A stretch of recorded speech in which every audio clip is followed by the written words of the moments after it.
The dashboard is the first screen you see when logging into digital banking. The best part, you can customize it.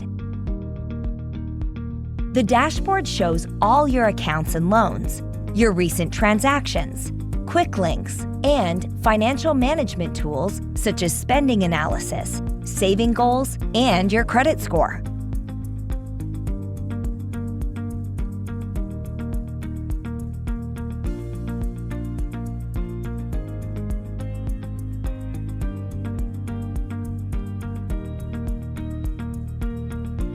For your recent transactions, it is important to know that this shows all your recent transactions across all your accounts.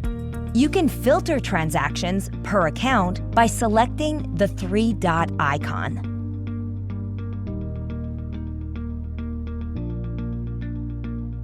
Okay, so back to customizing your dashboard. To do so, click on the pencil icon. You can change the order of the dashboard tiles by selecting the six-dot icon and dragging and dropping to your preferred spot.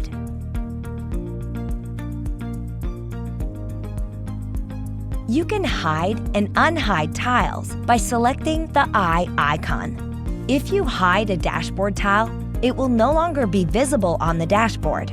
If you ever want it back, simply edit the dashboard again and select the eye icon to make it visible. Once you've made all your changes, hit Save. And that's all there is to it.